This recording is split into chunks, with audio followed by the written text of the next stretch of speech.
Nagaaf faraarri Waaqayyoo lafa jirtanii fi qixa jirtanitti hunduma keessaniif haa ta'u akkam jirtu.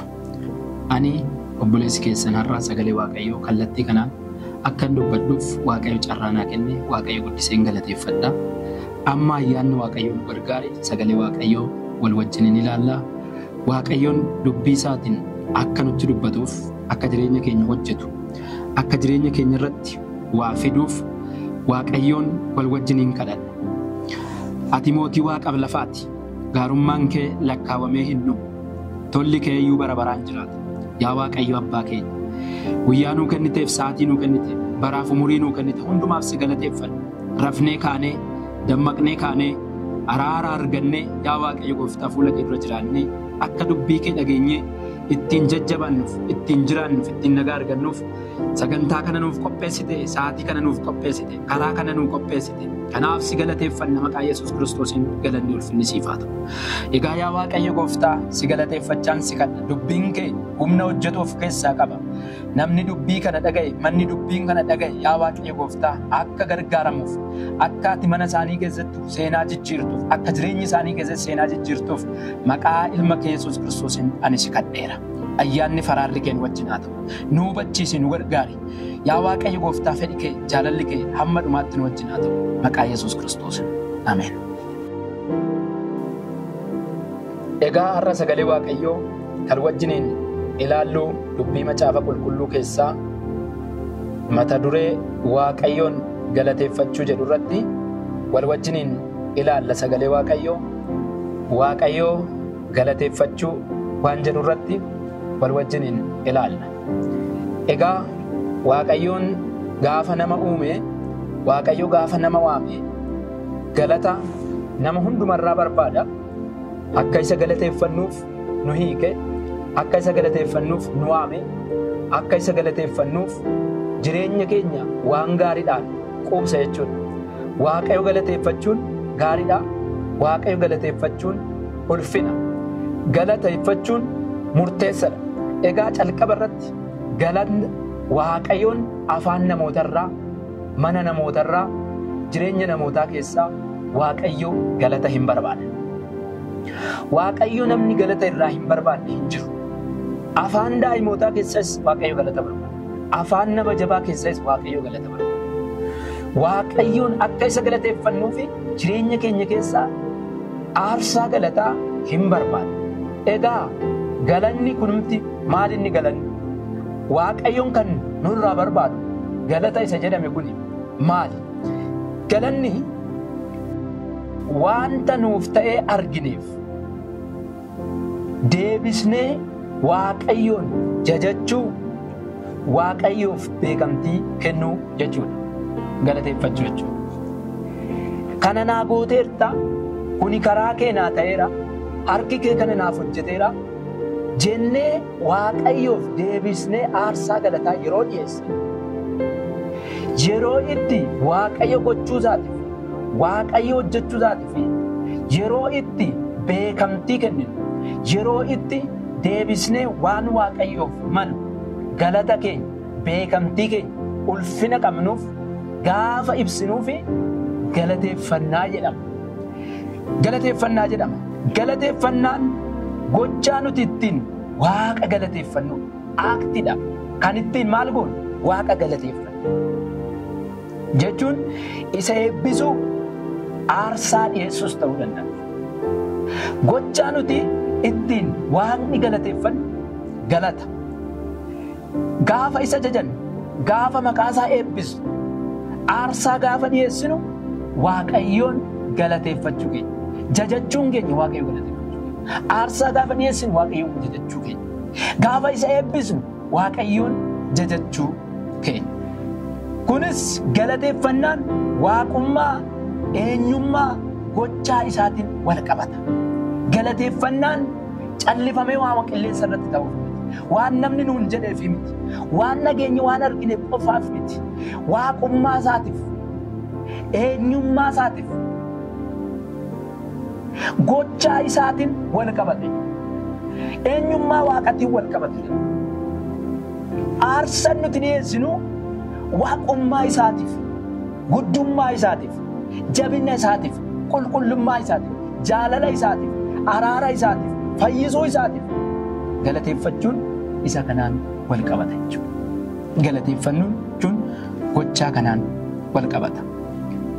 Macaafa faarfannaa 100:4-5 irratti yoo ilaalle sagaleen Waaqayyoo akkas jedha. Macaafa faarfannaa boqonnaa 100:4-5 akkas jedha lakkoofsa 4 irratti. Galata galchuudhaan gara keellaa isaatti, jajuudhaanis gara oobdii isaatitti ol galaa. Kanaan mana Waaqayyootti, kanaan gara oobdii isaatti, kanaan gara keellaa isaatitti maal godhaa? Galata galchuudhaan gara keellaa isaatitti galata qabadhaa, aarsaa qabadhaa, waan ittiin jajantan qabadhaa, gara keellaa isaatitti jajuudhaanis gara oobdii isaatitti ol galaa. Harka qullaadhaa miti waan Waaqayyoon deebisu, waan Waaqayyoof deebisu, waan Waaqayyoof laan inni calqabaa galata waan ta'eef galata galchuudhaan gara keellaa isaatitti ol galaa, gara oobdii isaattis ol galaa. Isaaf galata galchaa, maqaa isaas maal godhaa? Eebbisaa.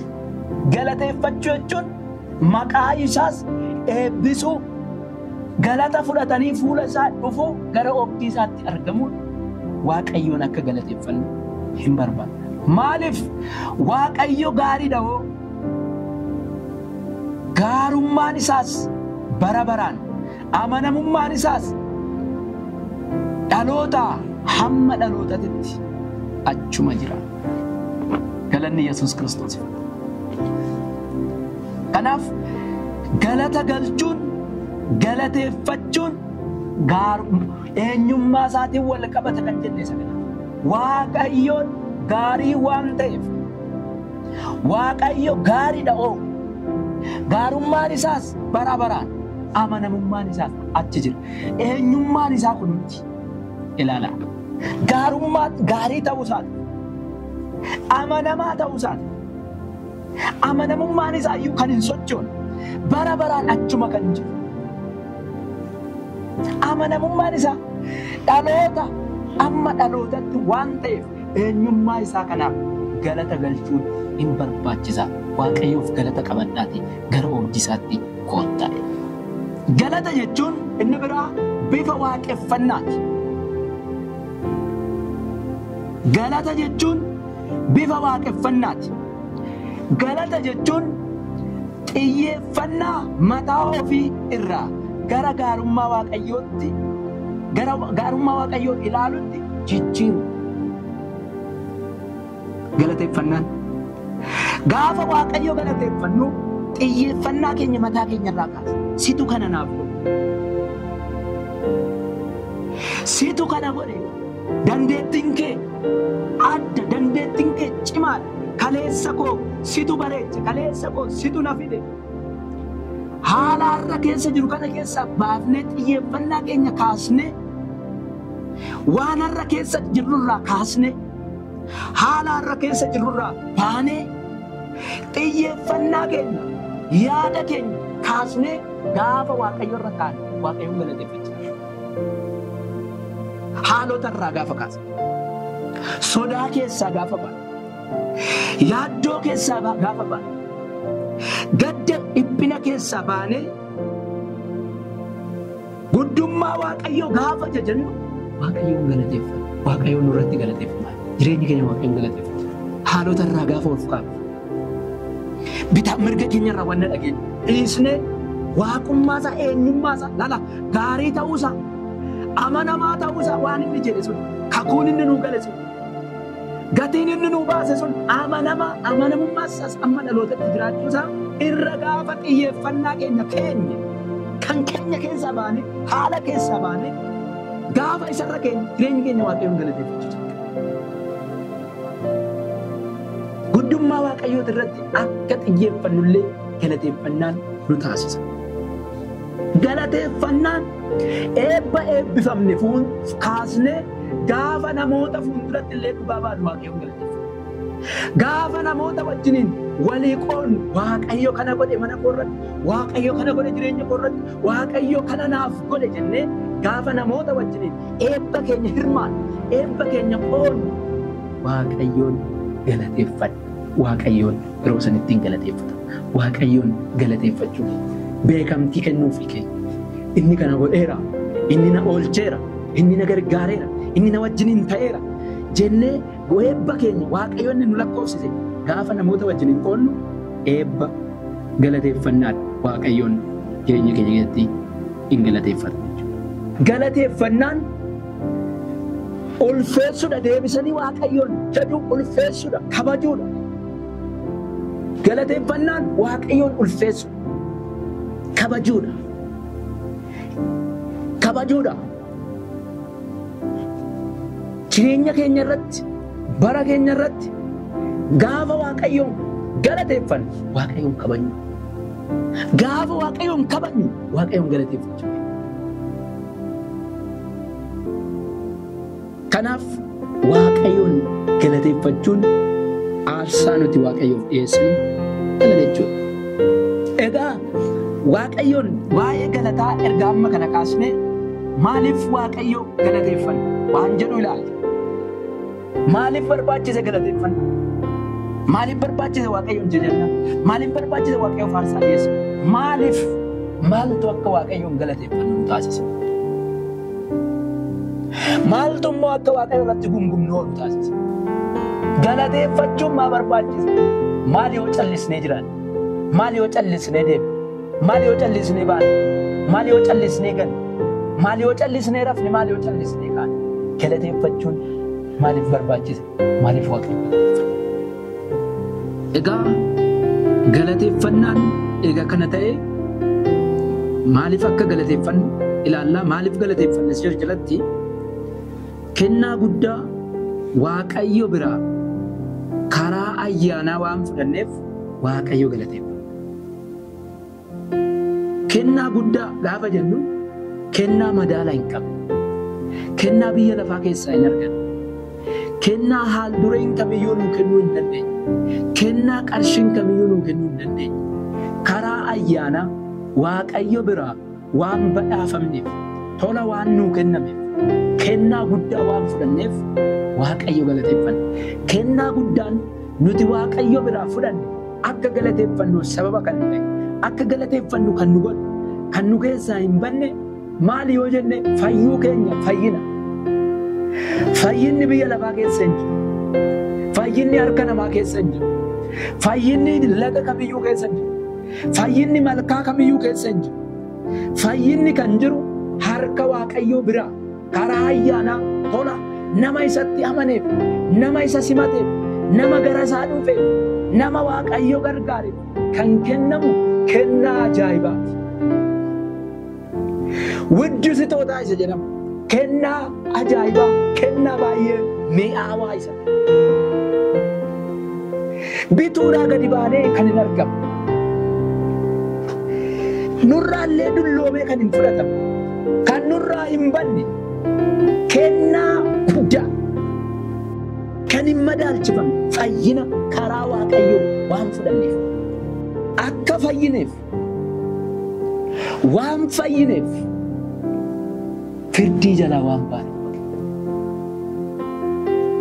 dhukkuba cubbuu jalaa waan fayyineef, du'a bara baraa jalaa waan fayyineef galati namaa asirra dhaabachuu qaba. Fayyuu isaatirra dhaabbachuu qaba. Galateeffannaan keenya galateeffannaa sirrii kan ta'e, galateeffannaan keenya galateeffannaa dhugaa kan ta'e, galateeffannaan keenya Waaqayyo fuulduratti kan simatamu kan ta'u, fayyuu keenyarra yoo dhaabate, fayyuun keenya yoo nu dinqisiise, kennaa guddaa kana isaa biraa fudhachuu keenya yoo beennee fudhanne, yoo beennee ofitti amanne, kun yoo nu moo'edha jira kan galateeffachuu. Galateeffannaan keenya galateeffannaa sirriidha. Kun yoo nama hin galateeffachiisne nyaannee dhugneedhaaf galateeffannaan keenya galateeffanna. Uffanneedhaaf hin galateeffanna. Baranneedhaaf hin galateeffanna. Taayilaa arganneedhaaf hin galateeffanna. Calqaba waaqayyoon nu fayyisuu isaatiif galateeffanna. Itti daballee wantoota nu ta'aniif kennaa guddaa. Sababiin galata keetii kennaa guddaa waaqayyo biraa argatte ta'uu qaba. Sababiin galata kootii kennaa guddaa waaqayyo biraa argatte ta'uu qaba. Biyya lafaa keessaa kan hin argamne, qofforamee kan hin argamne, kadhatamee kan hin argamne, barbaadamee kan hin argamne, beektonni saayintistoonni namaa fiduu kan hin dandeenye. Samaayaawii dinat, zalaalamaawii dinat, fayyina bara bara waaqayyo waan nuu kenneef waaqayyo hin galateeffanne. Kana waan nuu kenneef waaqayyoon isa akka galateeffamu hin bara. Fayyuu keenyaaf waaqayyoon galateeffanne. Inni lammaffaan qabxeen nuti waaqayyoon ittiin galateeffachuu qabnu. Wantoota mul'atan keessaa baanee, wantoota xixiqqoo keessaa baanee, wantoota bicuu biyya lafaa kana keessaa argannu keessaa baanee kan nuti ittiin galateeffannu hangafni galata keenya kan ittiin akka galateeffannu taanuuf isaa waan uumamneef waaqayyo galateeffanna. Waaqayyo waan nu uumeef waaqayyo galateeffanna. Nu uume waaqayyo. Nu tolche kan isaatiin qabeenya isaatiin ulfinaan nu uume laala kabajaan nu uume waaqayyo. Salphisee nu uumne akkasumaan nu uumne itti yaadee nu uume waaqayyo. Itti yaadee nu tolche waaqayyo. Ulfinaaf nu uume waaqayyo. Jireenyaaf nu uume waaqayyo. Kabajaaf nu uume waaqayyo. Gatii akka wal dhabsiisnu kana miti.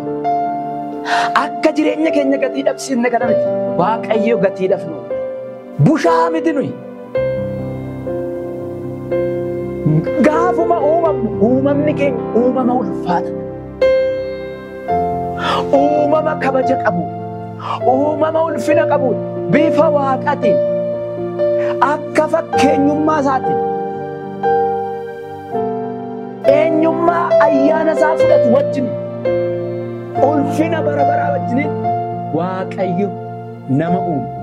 Akka namni ka'ee nama salphisu miti. Akka namni ka'ee nama balleessu miti. Akka namni ka'ee nama busheessu miti. Waaqayyo gatii guddaa nutti godhe. Waaqayyo gatii guddaadhaan nu uume. Waaqayyo kabaja guddaadhaan nu uume. Waaqayyo kabajaan nu kabaje. Nu uume. Kanaaf isa galateeffanna. Macaafa faarfannaa boqonnaa 71 lakkoofsa 6 akkas jedha. Daawit akkas jedha.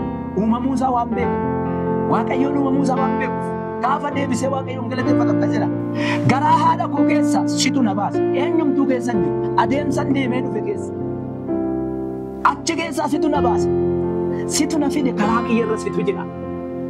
Kanaaf dhalachuu kootii jalqabeeyyuu sitti hirkadheera. Sitti hirkachuu qofa miti. Yeroo hundumaan si jajadha. Waaqayyoon irra galateeffachaa jirtaa uumamuu keetiif waaqayyo. Moo akka namni kun jedhu akka jaldeessa irraa dhufe jedhu akka tirannaa irraa dhufe jedhu akka karaa biraa namni salphisee nama xiqqeessee uumama kamii gadittuu gadi buuse moo har'aati uumamuu keetiif hojii harka waaqayyoo ta'uu keetiif kabajaan waaqayyoo fuulduratti uumamuu keetiif waaqayyoon galateeffachaa jirtaa obboleessa obboleetti. Abbaa koo haadha koo waaqayyo galateeffachaa jirtu. Daawit akkas jedha. Garaa haadha koo keessayyuu situ na baase. Deessistuu miti kan na baase. Ogeessa fayyaa miti kan na baase. Situ na baase, harka keetu na baase, araara keetu na baase, kaayyoo keetu na baase, karoora keetu na baase. Durayyuu situ achi keessatti na uume. Durayyuu situ achi keessatti na tolche. Durayyuu situ achi keessa na kaa'e. Gaafa achi keessaa ba'us karaa keenya ba'e. Haaleluyyaa. Kanaafan jalqabumaa ka'eeyyuu sitti hirkadhe. Karaa keen dhufe. Ani kan keeti jedhe. Kanaafan sitti hirkadheera. Yeroo hundumaan si jaja kanaaf. Kanaaf hin jajjaa obboleessa koo ati. Kanaaf waaqayyo galateeffanna. Waan nyaannee dhugneef miti galanni keenya jedha. Baasaa irraa kaasaa isa ormiyyuu hin godha. Gaafa ta'emmaa galanni baay'eedha. Gaafa uffatemmaa namni kamiyyuu hin galateeffatu. Galateeffannaan keenya garuu kan warra Yesuus Kiristoositti amananii garuu kan warra dhugaa wangeelaa galeef garuu calqaba irratti kan galatan sababa galataa kan ta'u isaan uumamuu keenyaaf. Inni biraa cubbamaa jaallatamuun nuuf hin malle waan nu jaallateef Waaqayyo galate. Qalbeeffadhaa jecha kana. Cubbamaadha. Jaallatamuun hin maluuf. Cubbamaan firdiitu isa eeggata. Itti gaafatamummaatu isa eeggata. Namni kamiyyuu itti siquudhaaf karaan jabaata. Otoo ishee miila kee dhiqxu kana beektee eenyu akka taate otoo beektee kana hin gootu kan jedhan. Cubbamtuu waan taateef dhagaadhaan rukutanii ajjeesuudhaaf Yesuus Kiristoos fuulduratti dubartii san kan fidanii dhufan maal waan taateef cubbamtuudha. Cubbamtuun immoo du'uu qabdi. Cubbamaan immoo du'uu qaba. Cubbamaan balleeffamuu qaba. Itti faradamuu qaba, baduutu qaba jedhanii waan amanan. Jaalatamuun hin ta'uuf akka xuraatitti waan hin argamuuf cubbamaa akkasii kana anaaf si. Anadha cubbamaan, siidha cubbamaan. Anadha inni du'ee ture, si inni du'ee ture. Anatti faradamee ture, sitti faradamee ture. Isa kana dhufe Waaqayyo. Isa kanaaf ilma isaa erge Waaqayyo. Isa kanaaf dhala isaatti garaa jabaate Waaqayyo. Kuni gargaaramuu qaba. Kuni jaallatamuu qaba. Kuni fayyuu qaba. Kuni gargaaramuu qaba. Gatiin irra jiru kuni kaffalamuu qaba. Kana jaalate Waaqayyo. Kanaaf Waaqayyo galate. ሊወደድ የማይገባ ኃጢአተኛ በእግዚአብሔር ተወደደ። ወደደን እግዚአብሔር ኑ ጃለተ ኑ መራርሲፈተ ኑ ፍለተ ዋቀ ገለኒ ጉዳን ኢየሱስ ክርስቶስ ይፈታ ከናፍ ገለተ ከናቱ ነመ ገለተ ድንቅ ይደጀራ ናምኖ ደጋዳን እትካተ ኢየሱስ ፈይናን እትካተ ጩበማት ናምኒ አጀሱዳፍ والمريضة إيسوس فيسودا بدأت له الرمانة كناف قومو كناف إلما أبراهيم كناف فيوتو تاي نمني كروك كمت كنوجني نيانا أكمل ترى مقابل لس نمني مقابل لس شو لابري فتا واقعيو مكانا ما تولج واقعيو سينانا ما دارس طرا سينانا ما حقت جلتاف نمداف جلتهم ترتات أني جلتهم Gatinna kaffalameera, gatissi kaffalameera, dhiigni qulqulluun dhangala'eera, dhiigni qulqulluun comeera. Kanatu nu galateeffachisa. Kanaaf galateeffadhu Waaqayyo. Yesuus mana kee dhufe jabanteera. Siif du'eera, naaf du'eera. Naan galateeffatama, siin galateeffatama. Namni kanaan hin galateeffanne galateeffachuu hin danda'u. Kanaaf Waaqayyo galate. Kanaaf cubbamaa jaallatamuun hin taane. Akkamitti dhufe mana kee namnuu namarraa bora cubbamaarraa namni akkasa firri akkasa gosa namni namni akka namarraa gaafa godhu Waaqayyo garuu jaalata. Efesoon boqonnaa 2:4 akkasii araarri Waaqayyo garuu baay'ee waan ta'eef jaalala isaa isa guddaa sanaan nu jaalate. Guutummaa isaa yoo dubbiftan eenyu akka jaalate macaafa qulqulluu cubbama du'aa itti faradamaatu Waaqayyoon jaalatame. Kanaaf galateeffanne Yesuus. Kanaaf galateeffata. Gatii namni hin baasnetu nurraa bahe. Inni biraa qabxiin biraa maaliif galateeffachuun barbaachise? Maaliif galateeffanne? Roomee boqonnaa 5:8 irratti akka jedhu Waaqayyo garuu utuma nuyi cubbamoota taanee jirru Kiristoos nuuf du'uu isaatiin hammam akka nu jaalate hin argisiisee jedha. Yeroo nuti chattaafanne hin jiru, yeroo nuti jabaanne hin jiru, yeroo nuti waldaa deemuu qabne, yeroo nuti hojii gaarii hojjechuu qabne ilaalaa gaa. Yeroo nuti xiqqoo qulqulleessuu calqabne hin jiru. Yeroo nuti haxaarrachuu calqabne hin jedhu otuma maal taanee jirru nu jaalate. Garuu inni utuma nuyi cubbamoota taanee jirru. Fayyaa keenya akkasumatti cubbamoota taanee jiru. Cubbuu baannee otuma jirru, xuroofnee otuma jirru, dhiiga keessa otuma jirru, firdii jala otuma jirru. Inni hoo hin beekne waan baay'ee karaa baay'ee irra gorree waan baay'ee keessa baanee kanatu na gargaara jennee, sanatu na gargaara jennee, kanatu na fayyisa karaan kana jennee otuma deemne karaa dogoggoraarra otoo jirru Waaqayyo gara keenyatti. Galanni bara baraan isaa qaba. Waaqayyo nu jaallate nu barbaada. Nu arge.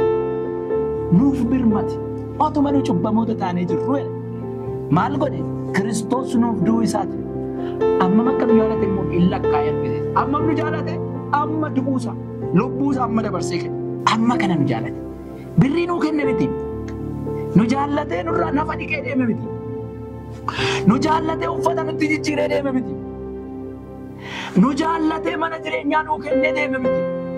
Nu jaallatee haala mijataa nuu kennee waan biraa nuu godhee miti kan deeme Yesuus. Nuu du'e. Lezalaalan fawwase. Nuu du'e. Gatii amma dhuma. Gatii sirrii. Gatii keessa deebiin qaba. Gatii har'aa borii hin nama hin baafne kan nama hin gaafanne al tokko ilmi Waaqayyoo fannoo irratti kaffalee nu jaallatee jaalala isaatti argisiisa. Kanaaf Waaqayyo galateeffatu. Sii du'eera. Kanaaf galateeffatu kanaaf. Galateeffatu. Manni kee Waaqayyoo galateeffatu. Kanaaf mee galateeffatu. Inni biraa hoo dabalata. Inni dursu isa kana. Inni biraa maaliif Waaqayyoo galateeffatu? Du'ee immoo du'aa ka'uu isaatiin gatii cubbuudhaaf kaffalamu hunda waan nuuf kaffale.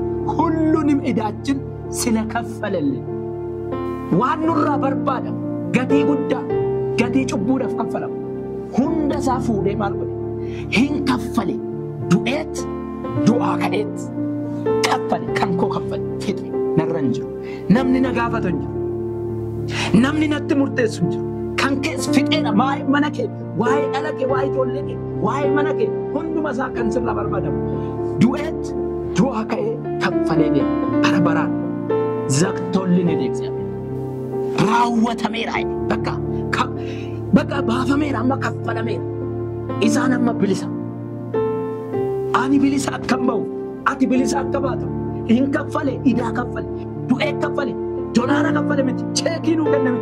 Cheekii bara baraan kan jireenyatti nama galchu. Ulfina bara baraan kan nama galchu. Ilmi Waaqayyoo akkasitti nu kaffale. Kanaaf galateeffannaa. Kanatu nama galateeffachiisa. Bara baraan. Bara baraan. Waggaa 5 booda nu gaafachuu hin danda'an. Waggaa 20 booda nu gaafachuu hin danda'an.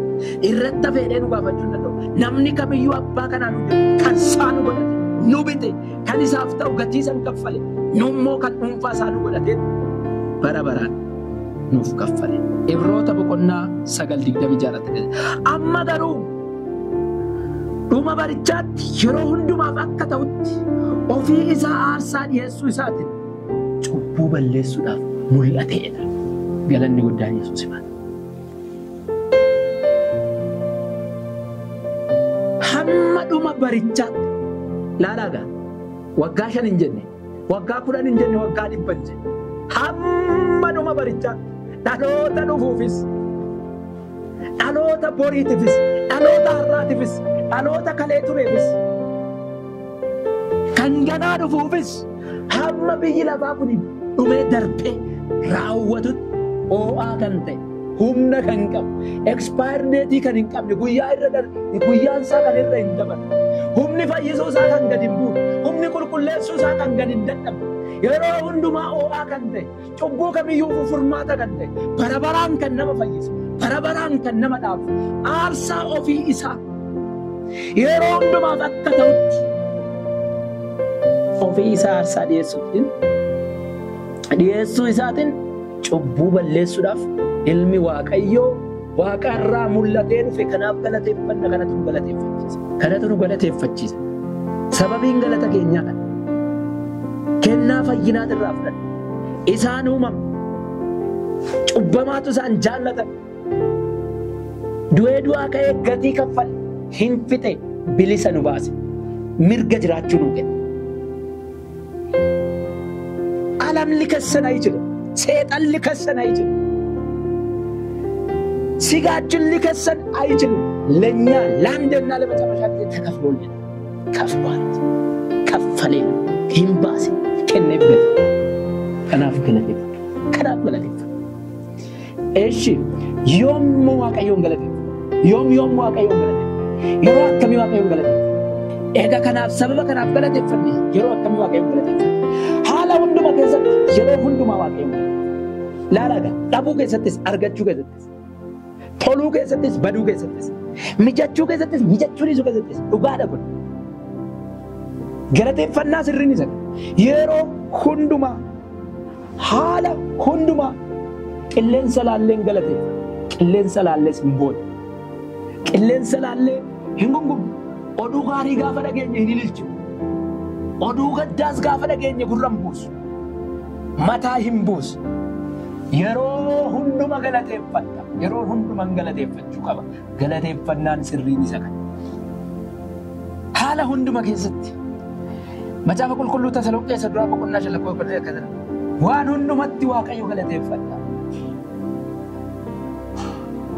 Obboleessa koo sagalee Waaqayyo akka jedhu. Waan hundumatti gaariitu si ta'e Waaqayyoon galateeffadha. Waan hin eegnetu ta'e callisi Waaqayyoon galateeffadha. Waaqayyo amanamaadha waan ta'e. Waaqayyo akka namaa miti waan ta'e. Galateeffadha. Galata keessa mo'ichi waan jiru. Galata keessa darbuun waan jiruuf. Galata keessa Waaqayyoon arguun waan jiruuf. Waaqayyo yeroo hundumaa waan hundumatti gadi buute achumatti Waaqayyo galateeffadha. Dhugaadha. Ol baatee iddoo gaarii iddoo guddaa geesse achittis Waaqayyoon galateeffadha. Buurratti achi geesse Waaqayyoodhaan. Waaqayyotu si baatee jedha achirratti. Haalatu si mijachuu dide achumatti Waaqayyo galateeffadha. Waante ta'u waan naa dhabde callisi Waaqayyo galateeffadha. Iyyitee birmannaa dhabde callisi Waaqayyo galateeffadha. Dhugaadha. Waaqayyo amanamaadha. Waaqayyo immoo dirree galataaf. Waan hundumatti Waaqayyo galateeffadha. Waaqayyo karaa Kiristoos Yesuus kana gochuu keessan fedha. Kana fedha Waaqayyo. Galateeffachuu keenya fedha Waaqayyo. Yeroo hundumaa akka isa galateeffannu. Galgala galateeffannee gana madhisu. Rafnee galata Waaqayyo kan dagannu miti. Kaanes immoo kan ittiin immoo ooyisnu miti. Amantiidhaan guddummaa Waaqayyoo amannee eenyummaa Waaqayyootti hirkanne dhugaa Waaqayyoo barree yoo mijates yoo mijachuu baates galaana keessa yoo dabarres abidda keessa yoo jiraannes haala mijataa keessa yeroo hundumaa Waaqayyoo galateeffanna. Waaqayyoon Gooftaan karaa Kiristoos Yesuus kana gochuu keessan fedha. Galateeffachuu keessan fedha. Yeroo hundumaa inni lammaffaan yeroo kam yoom Waaqayyo galateeffanna gaafa jennu gaafa abdiin keenya guutumaa guututti Waaqayyo irra godhachuu keenya amanne. ተስፋችን በእግዚአብሔር ላይ መሆኑን ስናውቅ ዋን ትርከን ጋፋ በግነ ዋን ቀበን ዋን አመን ከወጋደ ንገቶ ቶንታል ከናላ ንገቶ ቶንታል ከንበረበራ አከተ አን ያመዱማ በረበራ ሲወጭ ለንጅራ እንጀደ ዱጋ አከተ ጋፋ ማን Waaqayyo መጫፋ አልፈና ተርባታሚ ተቆላፍ አከዘ አኒ ጋሩ እቱማ ቡፌ ሲገድ ኢሳኒ እቲን ሲጀጀድ ሁንዱማስ ittancaalchisaayedha. Itti fufeen si eeggadha. Itti fufeen maalan godha? Sin abdadha. Laala itti fufeen maalan godha? Sin eeggadha. Itti fufeen sin abdadha. Itti fufeen yaada koon sirra kaawwa. Suman ilaalaan. Intaane miti haalli garuu itti fufeen si galateef. Itti fufeen si eeggadha. Hin mijanne miti ittuman fufeen si eeggadha. Barri hin dabarre miti. Ittuma fufeensi eeggadha. Abdiirra godhachaa jira. Amma yoo si hin mijanne ittuma fufeensi eeggadha. Si jajuu isaan ittiin si jajus ittuman caalchisa galata koo wadda guutuu. Galanni guddaan Yesuus. Galata koo sittan caalchisa si eeggachuu koo sittuma fufu. Haaleluyyaa ayyaana akkasii Waaqayyo dhufa. Rakkannee galata hin dhaamnu. Dhabneef galata hin dhaamnu. Jarana. Karaan keenya cufameef galata hin dhaamnu. Karaa keenyatu cufame dhaabadhu achuma Waaqayyoon galateeffadhu. Galanni hin bana. Ittuma fufii eeggadhu. Bakka as ga'ee dhaadhuma hin jedhin. Waaqayyoo dhugaadha. Amma bara baraatti. Dhuma bara baraatti. Ittuma fufeen si eeggadha. Ani ittiin isan si jajadhu hundumaas ittan caalchisa. Inni biraa waan Waaqayyo nuuf godhe yeroo arginu kakuu Waaqayyo nuuf kakate yeroo ija godhatu waan Waaqayyo dubbate yeroo arginu Waaqayyoon immoo galateeffachuu barbaachisa. በአደባባይ እግዚአብሔርን እንድናመሰግን ይፈልጋል። ጎዴ Waaqayyoon immoo galata nurraa barbaada. Mul'isee Waaqayyo galata nurraa barbaada. Dirree mo'ichaatti ol baasee guyyaanoo darbuun oolu gaafa barri darbe gaafa isni jedhe ta'e gaafa wanti Waaqayyo godhe mul'ate immoo Waaqayyoon akka galateeffatu barbaada. Faarfannaa 107:22 irratti akkas jedha. Egaa gaarummaa isaa fi wanta dinqisiisaa inni ilmaan namootaaf godheefis isaan kun Waaqayyoof galata haa galchan. Maaliif galata haa galchan? Gaarummaa isaatii fi wanta dinqisiisaa inni ilmaan namootaa hundumaaf godhe. Waaqayyo waan dinqisiisaa godheef simmoo galata sirraa barbaada. Nama akkasii immoo Waaqayyo si haataas. Waan dinqisiisaa, waan namni dinqisiifatu, waan biyyi dinqisiifatu dhugumayyuu Waaqayyo waaqa isaa, waaqni kun waaqa sirriidha. Kan ittiin jechisiisu. Waan dinqisiisaa ormoonni dinqisiifatan, ollaan kee kan ittiin dinqisiifatu, biyya ati keessa jiraattu kan ittiin dinqisiifatu, jireenyi kee kan ittiin dinqisiifatu, Waaqayyoon gocha akkasii godhee ittiin galateeffatan. Isa kanaaf isaa galateeffatan. Aarsaa galataas haa dhiyeessan, ililleedhanis gochaa isaa hundumaa haa himanii jedha. Kanaaf yeroo Waaqayyo waa nuu godhe Waaqayyoon hin galateeffatu. Macaafa qulqulluu keessaa Luqaas 17:11 amma 19tti namoota 10 rakkina qabanii biyya keessaa baafaman, magaalaa keessaa baafaman, nama wajjiniin iddirii seenuu kan hin dandeenye, maabara seenuu kan hin dandeenye, jireenya hawaasummaa jiraachuu kan hin dandeenye, kan gadi gataman, kan gadi baafaman, iddoo biraatti kan baafaman, tuffatamanii kan gataman namoota 10 lamxii qaban tokkotu ture.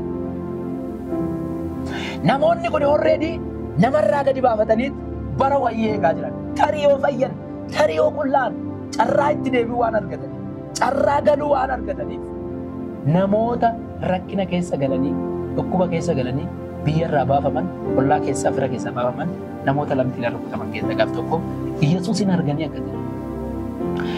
Yaa ilma Daawit, yoo fedha kee ta'e nu maali nu qulleessi, nu fayyisi nu hiiki jennaan ilmi Waaqayyoo akkas jedhe, dhaqaatii lubootatti of argisiisa. Galanni guddaan Yesuus bara. Dhaqaatii lubootatti of argisiisan. Lubootatti gaafa of argisiisaa deemanii gaafa otoo dhaqaa jiranuu namni kurnan hundumti isaaniiyyuu hin qullaan.